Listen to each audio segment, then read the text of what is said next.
Good morning, good afternoon, good middle of the day, wherever you are, and welcome to this Scrumptious Woman. I have with me Andrea, who is an incredible human and who helps the most concrete bits of your body. And she helps with breath, with nervous system, and has an incredible story to tell. When we connected in a mastermind, I said, I really want to have you on the show. So welcome, Andrea. Thank you so much, and thank you for inviting me. I'm really looking forward to chatting. It's so good having you on, and I loved your little intake, a little snippet of who they are. And not only have you worked in corporate for a long time and healed yourself, but I loved the little snippet that you added about being a bookworm and living with your other half and near the beach and the animals and the joy that this brings you. Yeah. Yeah, no, absolutely. This work that I do now was not where I started, and I was very, very in my head when I was working in a corporate, Oh, and it could have just been a head walking around, except you need legs to do that. But not really much connection below. So it's been quite a journey for me, but really transformational. And now I'm sort of teaching other people to do the same, which is great honor and privilege. isn't it beautiful? So you worked in corporate for a long time, as you were saying, and a Mm, lot of people that understand somatics and body work, living in your heads, mm, disconnected from what probably went neck down, not really in mm. touch with sensations, what was happening in your body, and probably, I mean, reading your story as well, suffering in some kind, right? Absolutely. So, physical symptoms of IBS and migraines at Mhm. least fortnightly. And, quite often they would send me to bed, one or either of those. And I was actually using alcohol quite a lot as a numbing thing. The stress would be too much there. I mean, if I'm honest, then people will probably say, like, why the hell did you stay for that long? But I worked in a corporate for 36 years. And it was 36 a years. Woo! 36 years. It was a big corporate, so you could have like different careers inside of that. And there were parts of that time absolutely that I really liked. And I was in a role that really sort of fitted me. But a lot of the time I felt like I was not really fitting. And when I went there, I was having to put armor up to be able to cope with that environment. It wasn't really me. Um, Got it. but it has given me a good financial base to be able to go and start my own business with some security behind me. The whole time I was there, these physical symptoms I now recognize. My IBS, I did all sorts of dietary changes. I just alluded to alcohol. I stopped drinking for 2 years at Mhm. one point, but I still had it because it was my body just saying, like, no, we don't like this. Yeah, it was the wake up. That's Yeah, the wake up yeah, call. And sorry to say, but a lot of us had to go through that wake up call to like yeah. actually listen to what it's like the body whispers. And then it whispers a little bit louder. And then it starts Yeah. actually, talking a little bit louder. And then it just stops you in your tracks and it starts shouting at you. It's like, what the fuck? Are you going to listen or not? All of a sudden, fainting. 9 months long, fainting in and out of hospital. No one could find out what it Oh. was. Okay, yes, I'm listening now. What do you need me to know? So tell me through how did you find breath work and somatics? How did you get out of that IBS and that horrible migraine is debilitating, right? Yeah, yeah, very. I did a coaching qualification through the ICF, so people are familiar with, the corporate route we go, we get registered with the ICF and then we can coach. I was a corporate coach, coaching like teams and individuals. And I really loved that, but there was something that I knew was missing from that whole thing. So when I was taking people through a coaching journey, and I worked a lot with, I suppose, women that were very much like the background I came from, so introverted, quite quiet women who got overlooked because they weren't the loudest person in the room. They were my ideal clients. And I just knew there was something else that I wasn't offering that I could potentially offer. And I went on a retreat, and on the retreat, they said, we're going to do some breath work. Now, I'd done yoga for a while, so I knew about yogic breathing, but I didn't Yeah. know about conscious connected breathing, which is a different type of breath work. And we did an hour of this conscious connected breathing. And at the end of it, I went up to the lady that ran it and said, what was that and where did you learn it? I want to learn it. And I realized that was the thing that was missing, was this Love. bodily release connection, from my coaching. That's how I started it, did a breathwork course, and then after that, somatics. Love it. And isn't it funny how we roll into certain things, right? We're already coaching, we're Mm, already helping people with things, but then there's like, there's a missing little nugget. And Mm. you first experience it yourself. Beautiful. So, what would you say has been the biggest transformation for you and for your clients? For me, it's the using that breath technique that I just described. I still do these breath journeys myself. So Mhm. I'll do them, not as regularly now, but maybe like once a fortnight when I feel that I need it. But it really helps me if I'm getting too in my head. It really helps me to calm down, like what's going on in the self chatter. Um, and if, listeners have not experienced this, just describe some of the things. So obviously I use it quite a lot to help clients release trauma. But what we do is we intentionally overbreathe. And this calms down a part of our brain where our ego mind sits. So it's called the default mode network, but it's where our chatty brain is, where we have these stories about what we tell ourselves and what other people tell us about us. So it helps us to release trauma. But one of the other amazing things it also does is it actually can give you like amazing moments of creativity. Mhm. So you can have situations where that's part of your brain that would just say, you can't do that. Or, why are you thinking you can do that? That's all quieted down. So often I'll come out of these breathes and then I'll be immediately with a pad and paper and be like, right, that's the thing I'm going to do in my business. So you can get these amazing sort of breakthroughs as well, which can be, really incredibly powerful. You get these downloads, right? And Mm. I've done quite a bit of breath work, and I used to work with a shaman. I apprenticed with a shaman for 2 years, so you kind of get Oh, to know a little bit of stuff. I'm a death doula, so I help people pass over, so that's also kind of different kind of breathing. And then I got into Dr. Joe's work, and I work with a lot of sexually traumatized women, help them move through it. And most of us have mm, had some kind of sexual trauma. It might just mm, be the way that someone looked at you that had you feel uncomfortable about your body. And I love that we're both working with that and not making it a big thing. It's just like this is what happens. It's how it gets stored in mm, the body and we move through it and this is how we can mm, help it. And I remember going to a 7-day Dr. Joe Dispenza retreat, and it's all about the breath, right? And about the visualization and about getting into that state and doing this with a group of 2,000 people. You actually just see wow. the incredible potency that breath and consciousness and really tapping into that can bring. I would say like I would love him to do a little bit more somatics in it, but that's just me personally. But it's really beautiful to kind of see how much creativity we have that we don't access. Yeah. Yeah, no, no, absolutely. And that energy you've just described, if you're running one of these sessions, if I run a group session and there's an energy you can feel at the beginning, and then people get into the breathe, and at Yes. the end you connect again and you've got a completely different energy in that room. It's just amazing to feel and witness. And isn't it Yeah. beautiful? And really, you get like a Me Too feeling, right? Like an inclusivity. Mm, We may come from completely different parts of life. We come together for, I don't know how long your breath work sessions are, maybe an hour or whatever period, 45 minutes. And you leave sharing some parts, and you're like, oh, I had that too. Oh my God, I had that at one part in my breath as well. absolutely. And it's almost like this sort of a single living organism feeling, when people are Completely. breathing together, that sort of connection. Like brings it to spirituality where you become that oneness with everything, and that's Mm, where breath obviously is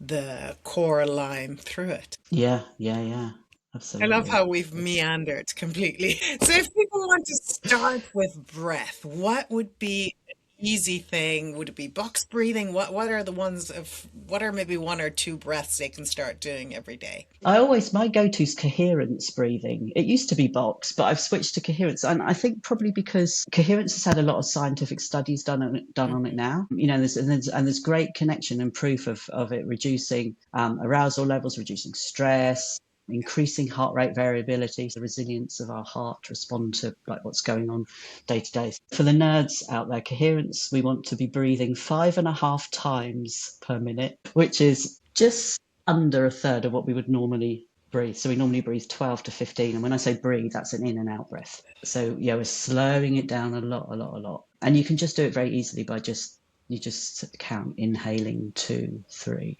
4, 5 out, 2, 3, 4, 5 in, 2, 3, 4, 5 out, 2, 3, 4, 5. People often say to me, and how do I know that's working? You can look for little cues in the body, watering mouth. So this breath type would shift us into what's called parasympathetic rest and digest state. We're looking for a mouth water or a little watering mouth feeling, maybe a rumbly tummy, perhaps a yawn coming. Those signs are signs that our body's shifting into that rested state, so we know it's working. And it takes a longer amount of time for each person. It's different for each person. But that's definitely my go-to. It also works lovely with a little bit of body tapping, so you can just tap different parts of the body as you're doing the counts of 5.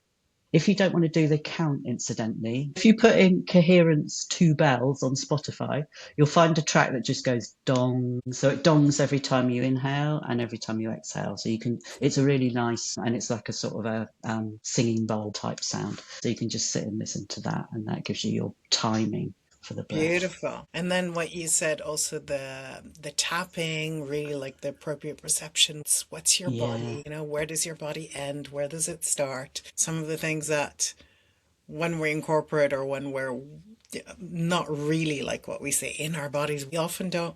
We think we know where our body is, but then actually when we start touching, it's like, oh, okay. Yeah. Yes, I know it was there, but I felt awareness wasn't so much. Yeah, exactly that. Yeah. So that felt sense. Another sort of really powerful thing, something that I had to learn with my IBS, is connecting to that body sensation. And I started to realize actually my IBS was at the end of like 10 warning signs. And, as you sort of reverse back, you find that each one is, you get a subtle and then a louder and then a louder and then a louder. And my first warning sign is nothing to do with my body, actually. My first warning sign is when I start to flit from one thing to another without finishing it. And I'm sort of flitting, and my other half loves it. She loves it when I start that. It's like, are you going to finish this washing up? And have I started that and not finished it? I love it.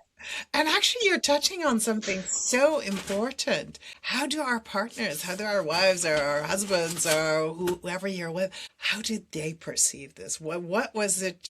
Were you married before you started Yes, this work? I was married when I was doing this work. Yeah. And this is actually, it's really interesting because it didn't nearly break us, but we went through a really rough time when I was doing it, because she was so my wife is ex-army.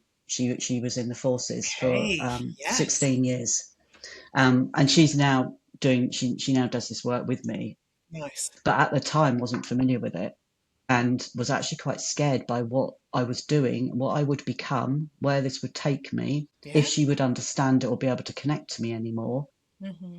So there was quite a lot of fear around it, and we had to sort of work through that together. But now we do retreats together. She does the food and I do the retreat, so she's Oh, fully on how board with it. cool.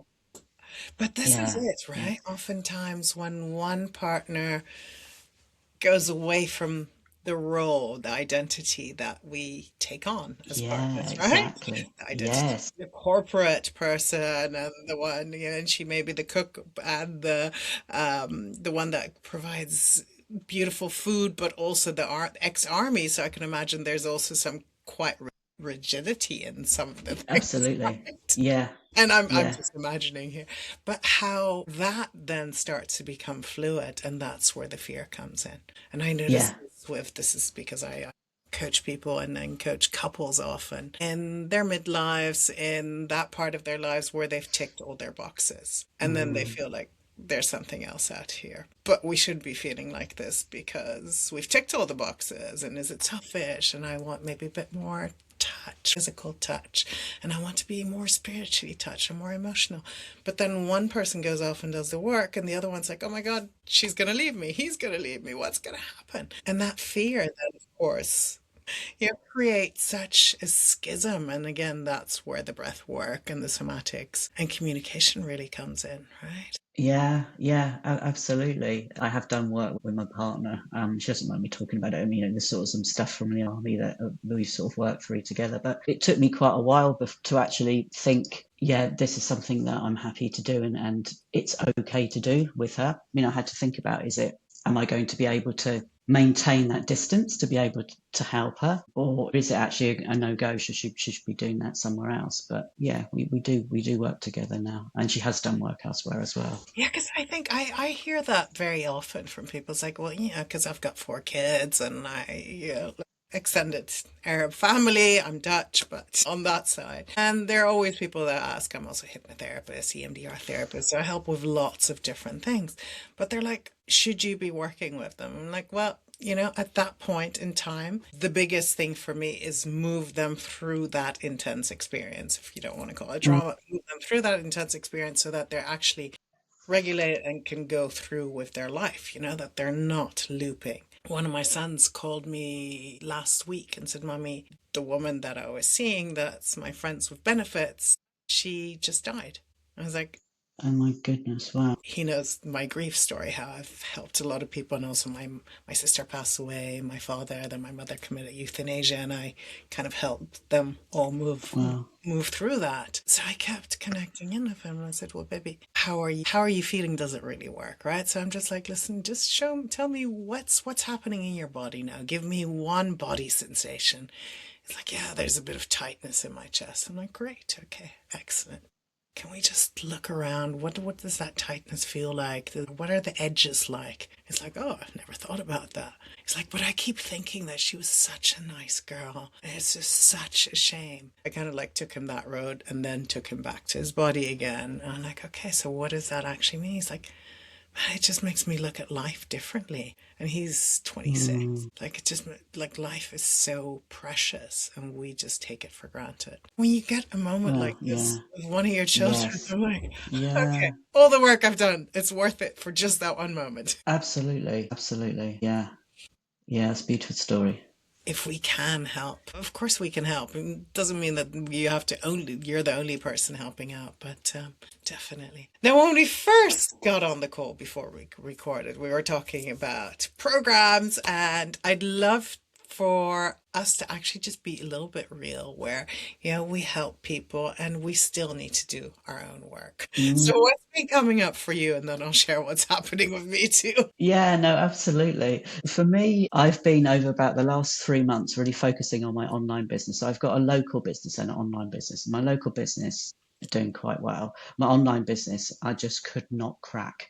So, and I almost got to the point where I was just like, do you know what? Forget it. Forget it. I'm just going to do like face to face. But I'm quite resilient. So, I was sort of, no, I'm going to work it out. I'm going to work it out. I'm realizing I've been doing this for about 5 years now. So it's not a huge amount of time considering how long some people have been in business, but it's about 5 years. And I think when I first started, I was like, when I've cracked this, it'll be all right. I'll have my system. It'll be good. It'll be smooth. It'll be lovely. We just get up and the system's there and we like float around like sparkly unicorns and it's all good. But what I'm realizing is you never get to that point because you're always leveling up.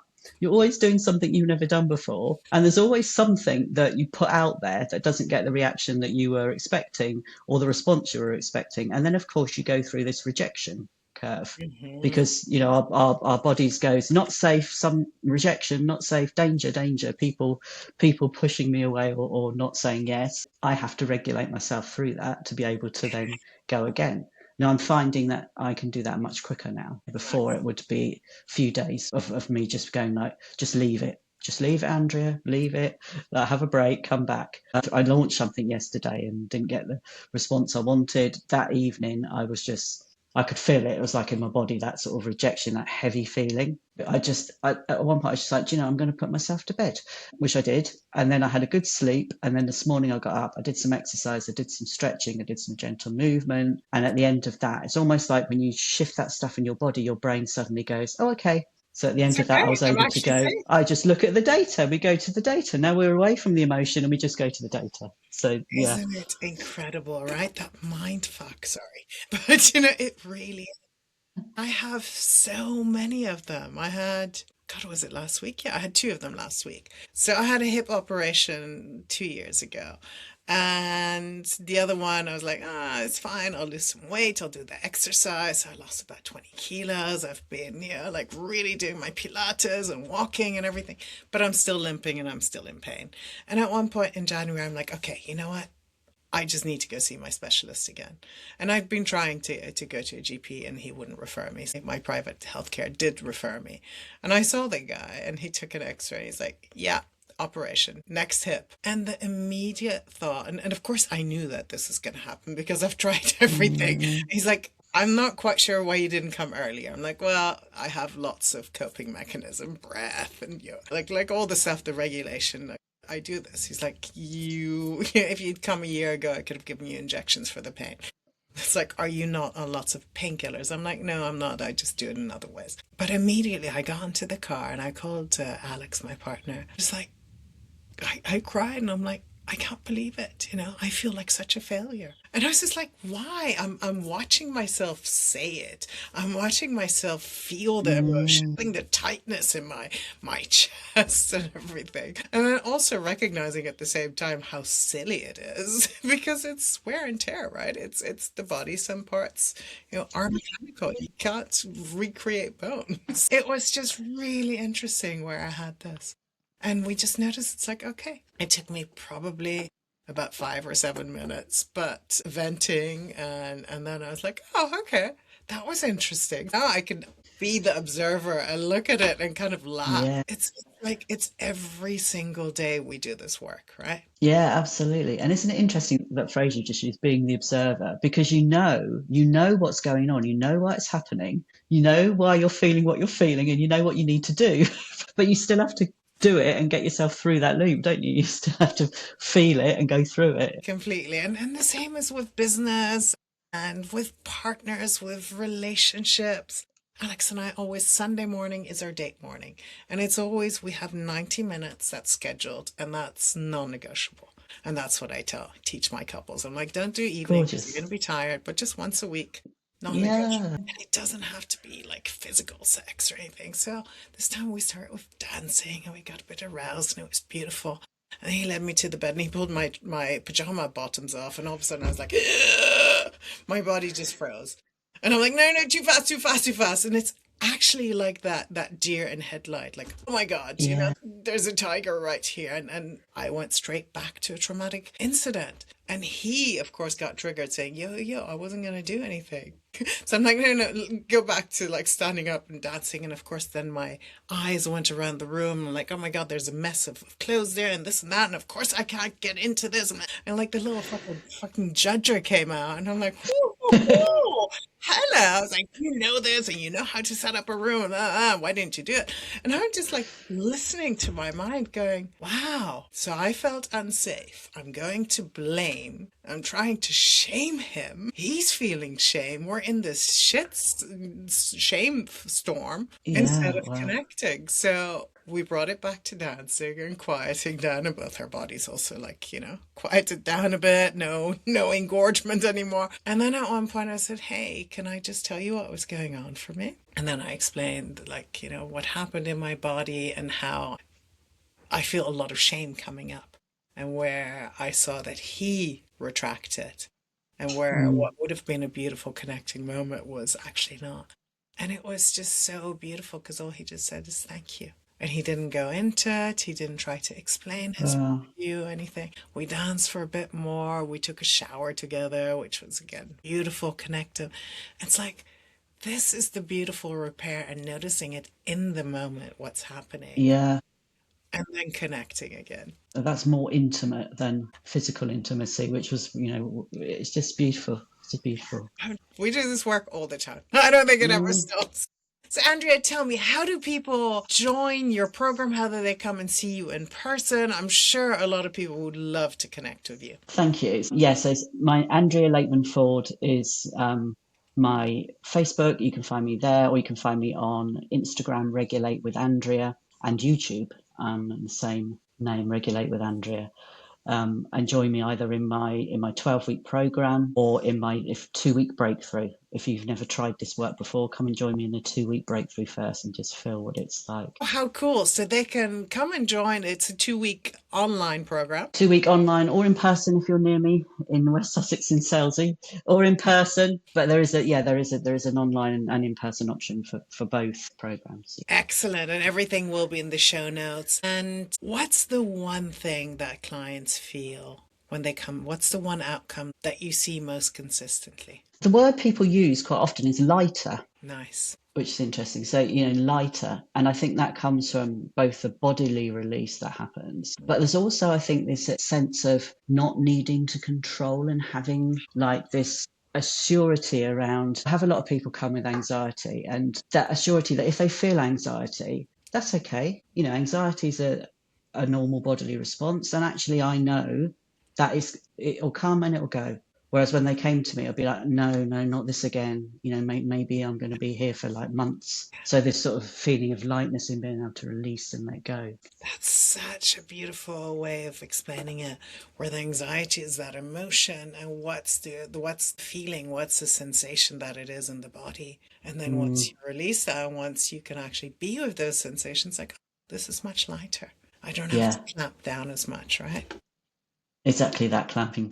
Not having to clamp down. Precisely. Beautiful. Yeah. Andrea, it's been an absolute pleasure. Thank you so much for coming. Same. Thank you. Thank you, Juliette. No, it's been great. Thank you. Beautiful.